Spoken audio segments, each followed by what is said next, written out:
Hi, Amy. Thank you so much for joining us today. I'm really excited to hear a little bit about your journey and hear a little bit more about you, Thank you for having me. I really appreciate it. of course.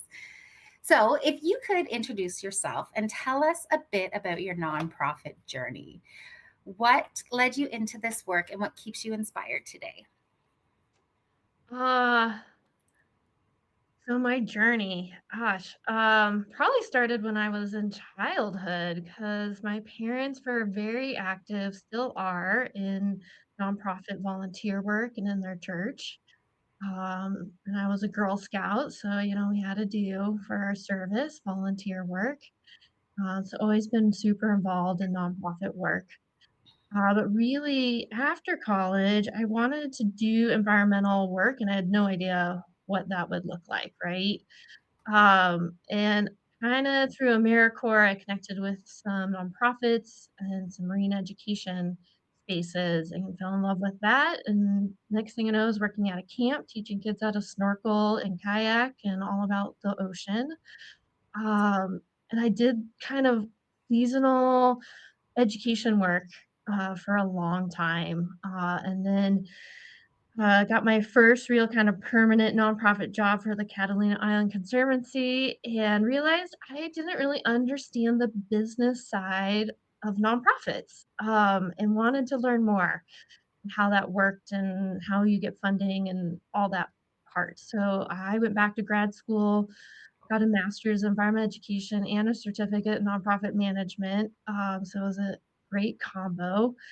And that really set me up to kind of where I am now today. I ran a youth program for like 8 years, and then realizing I was getting a little tired of doing that and wanted to try something different and was already kind of running, writing my own grants and fundraising for my own program. And so I jumped ship to another nonprofit and helped them launch a capital campaign and got really invested in development work and really I just love getting to know people. I think that's why I love this work. And development work is really that joy to me of getting to know people, learning their values, aligning their values and their joy to the organization's mission, and really having that opportunity to see them light up, to feel like they're part of something bigger than themselves. They're leaving that legacy, they're tied to their community because they're giving back as well. And I am continuing that development work. I am now with Oregon Rural Action, helping them build a development program and connect rural communities to the great work they're doing. And it just continues to bring me joy. That's amazing. I love that you started in the program space. Obviously, it started at a very young age, and you had great role models to show you kind of giving back and what joy that can actually bring to you. But when you get to work in like the front lines and see the impact you're making directly, and then share that with the potential donor, I just always appreciate that full circle moment when that all comes together, and how you are finding value aligned people to meet the organization's needs and getting to see that like excitement and joy. And I love how you said like seeing something bigger than themselves or being part of something bigger than themselves. I think that's like one of the biggest pieces of fundraising and that development work is really creating those legacies for people. So I love that that's someone like you is in the space to help bring that to life for folks. That's amazing. And they're just neat people, right? You get to know their Sure. personal lives and what, Yeah.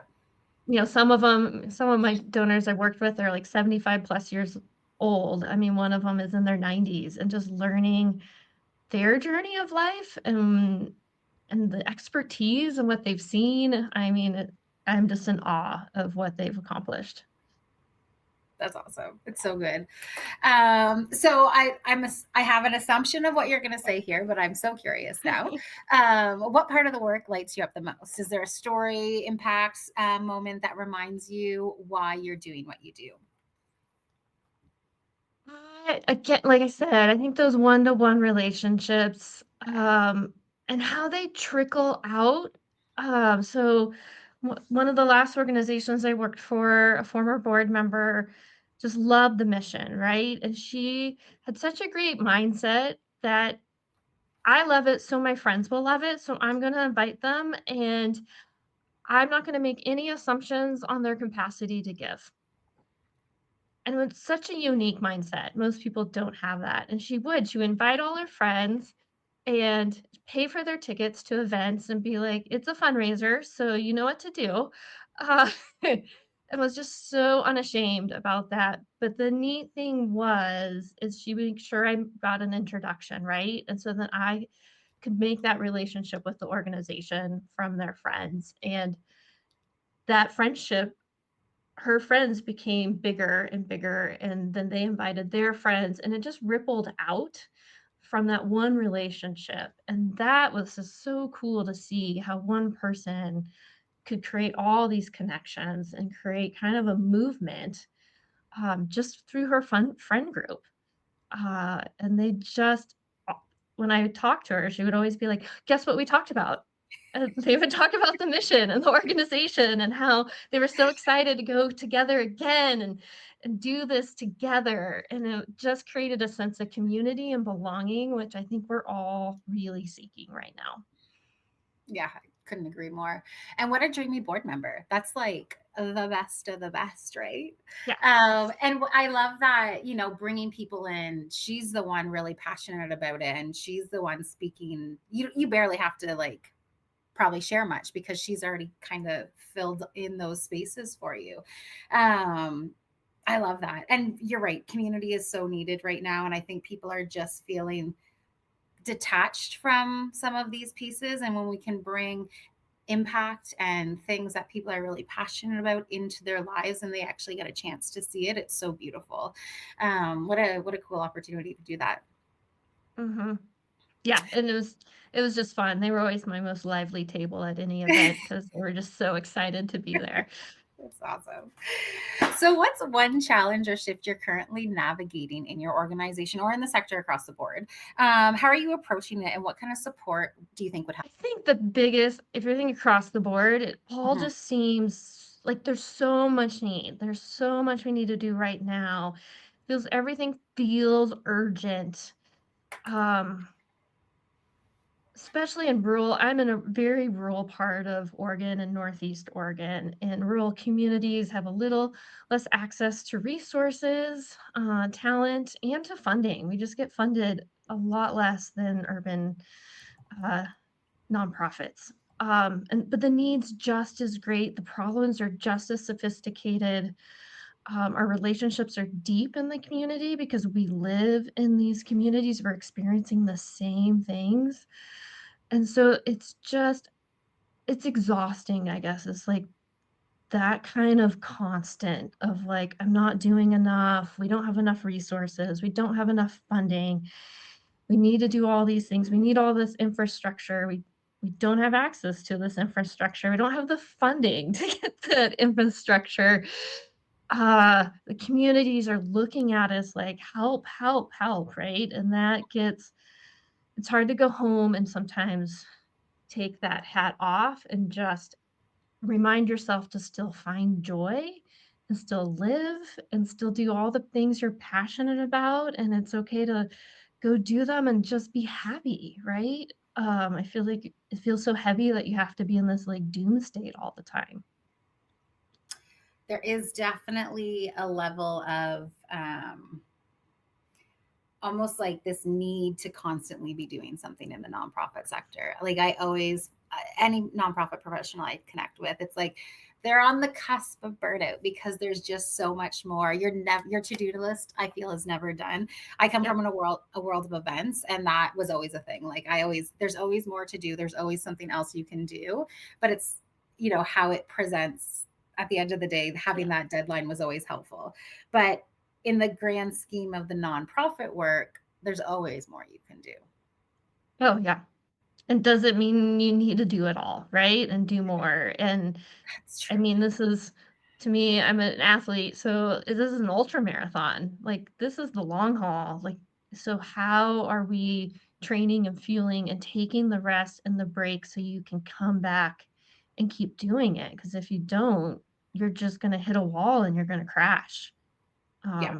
And then we're seeing that, right? People leaving the sector or I mean, I've had it too where I've had to just like, I, I gotta shut off, like completely shut off and take a whole month off. Like, I can't do this anymore.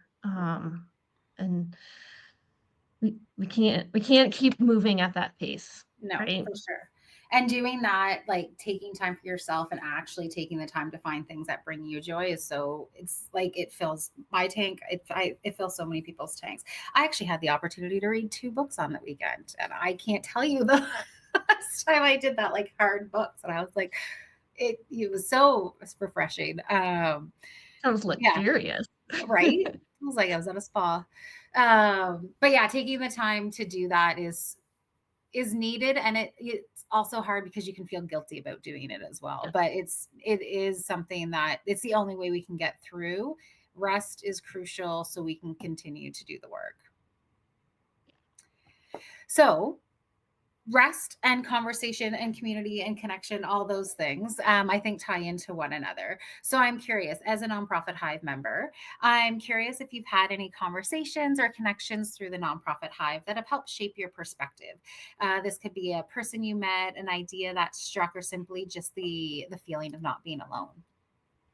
I think the feeling of not being alone.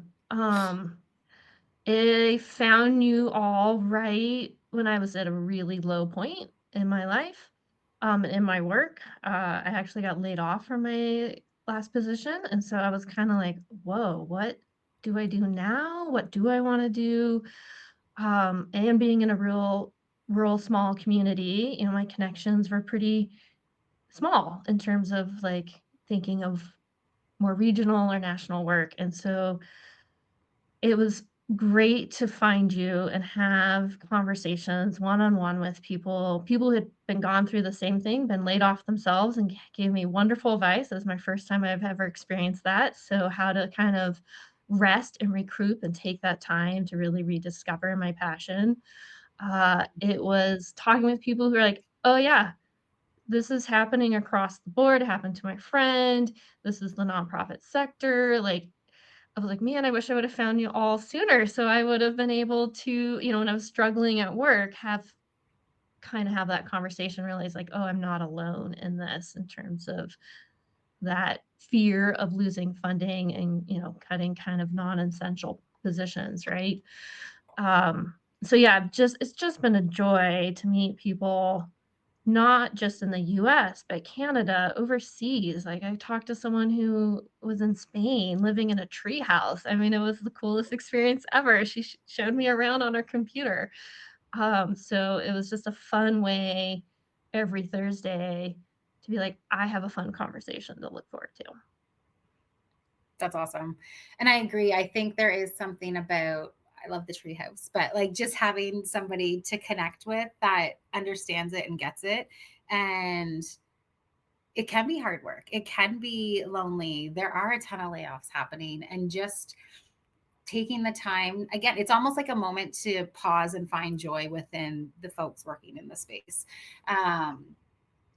Because it is a lot of work. And I think the current reality with the nonprofit sector can also be daunting because there's so many things like that happening. So knowing that we're in it together and having conversations that are potentially thinking differently about how we operate in the sector. Maybe sometimes a layoff is the best thing that could actually happen to somebody because it Mhm. gives them time to rest and actually, like you said, take the time to find what they're passionate about again. Because when you're in the grind, you kind of forget what you love Yeah. doing. So, Yeah. because it's just like, I have to do this, I have to do this, and you don't get the time to stop and actually think. So I find there are odd mixed blessings in those moments of rest, even if it's Mhm. forced. But having these conversations and getting to connect with people who have already gone through that makes it a little easier, I think. And yeah, Yeah. Yeah, and like I mentioned earlier, I think that sense of belonging and connection is huge, and many times when you're in the sector and in your little silo and in your little kind of part of the nonprofit world, you forget like, "Oh, we're all experiencing this. I'm right, not alone. right. Okay, this is normal. Okay, I know how to." Kinda it helps you kind of like the anxiety go like way down. Yeah. Yeah. Yeah. So, with that, what's one insight, resource, or mindset that's helped you recently and might help others in the community too? So I hired a job coach, and she's been kind of coaching me in my new position. And she said it's good to set boundaries early. Ooh. It's hard to set them later. So she had me think about what boundary that I always wish I had in my other jobs that I was not good about really doing, and that you really want to be intentional in your new job. And mine was always working through lunch, and then I would crash and thinking like I'll get a little bit more done. And so this new job, I've been really good at turning off my computer at noon and taking a 30-minute, actually eating my lunch, stepping away from the computer, not taking my phone with me, and just having, even if it's just sitting in quiet or reading something or watching silly, like, cat video, something just to lighten my day, Yeah. for that 30 minutes has really made the day go much like, the afternoon be so much easier. And so I know it's harder to set boundaries once you're kinda established in a routine, but I would seriously try to figure out how to find a way to have just a pause in the day, where you're just not doing work. Um, and because I think many times we forget to do that and fuel ourselves. Setting boundaries. I have been saying that's my goal for my 40s. I need a whole decade to like build that muscle. But it's so important. I like shared such a easy, like anyone can relate to working through lunch, right? Everything seems urgent. Of course, I'm going to work through lunch, but then that just creates that pace all day. And you constantly feel like that you need to get that one thing done off the checklist. That's awesome. I think the really important reminder that most of us know, but it's hard to continue to instill it into our daily routine. Even like breath work, I find that something that I'm just trying when I'm feeling like that ongoing list that I'm constantly checking things off and then on to the next thing quickly. I'm trying to like pause and actually take even a minute just to like deep breaths before I jump Mhm. into that next task. Because it's important to pause and it's important to like, yes, celebrate that win for checking something off your list some days and then taking the minute to before you move to the next one. Yeah, that was probably one of my development mentors. That was his always his thing is taking time to celebrate, especially in development work. He's like, after a big fundraising event or appeal, or you brought in a major donor that you've been working on for 6 months, he always made sure we finished work early. He liked to go get a beer, but do something that we would just go and celebrate, have a beer together, and talk about life and enjoy the work we did. Because he's like, tomorrow you're gonna hit the ground running again. Especially in development work, right? It's like Yeah, staff, the organization's like, okay, when's the next money coming in? And if you don't stop to celebrate, he says you'll forget why you're doing what you're doing. it's true. So true. So, Amy, where can people find you if they're interested in connecting with you? You can you can find me on LinkedIn. I'm on LinkedIn, of course. You can always reach out to me through work at Oregon Rural Action. It's AB at oregonrural.org. I'd love to connect, especially if you're in the rural space. There's very few of us out here. Love it. Thank you so much. It's been such a pleasure connecting and getting to learn a little bit more about you. You too. Thank you so much, Nicole. A pleasure.